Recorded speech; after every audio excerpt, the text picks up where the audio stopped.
Friends, இன்றைக்கி எனக்கு time கிடச்சதுனால நான் ப்ளவுஸ் தைக்க வந்துட்டேன். ஏன்னா எனக்கு டைம் கிடைச்சா நான் வந்து தையல் மிஷினில் தான் உட்காந்துருப்பேன்.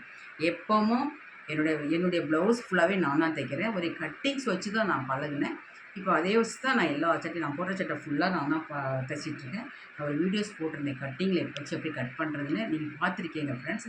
ஃப்ரெண்ட்ஸ், அந்த கட்டிங் வச்சு கட் பண்ணுறது ரொம்ப ஈஸி தான். நீங்கள் ஒரு ப்ளவுஸ் தைச்சு பாருங்கள். அது நல்லா இல்லைன்னு விட்டுருங்க. அடுத்த ப்ளவுஸ் தைங்க. அப்போ தான் உங்களுக்கு வந்து எக்ஸ்பீரியன்ஸ் கிடைக்கும். நான் இன்றைக்கி எனக்கு டைம் கிடைக்கிறதுனால இந்த ப்ளவுஸ் நாளைக்கு எனக்கு போடணும். அதனால் நான் அர்ஜெண்ட்டாக இந்த ப்ளவுஸ் தைக்கிறதுக்கு உட்காந்துருக்குறேன். ப்ளவுஸ் நான்லாம் ஒரு அரை மணி நேரத்தில் ஒரு ப்ளவுஸ் தைச்சி முடிச்சிடுவேன்.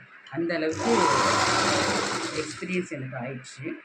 ஃப்ரெண்ட்ஸ், நீங்களும் இது மாதிரி தைங்க. எல்லா பெண்கள் வீட்லேயும் ஒரு தையல் மிஷின் கண்டிப்பாக இருக்கணும் ஃப்ரெண்ட்ஸ். தையல் வந்து ரொம்ப தையக்கூலி வந்து ரொம்ப அதிகமாகிட்டு இருக்கோம்னா இன்னும் போனால் இன்னும் நிறையா தான் கேட்பாங்க. அதனால் நம்ம தையல் நம்ம தைக்கலாம். என்னுடைய வீடியோஸ் நீங்கள் பார்க்குறீங்க. நானும் இதே மாதிரி தான் தைக்கிறேன். இங்கே பாருங்களேன். இப்போ இது வந்து உங்களுக்கு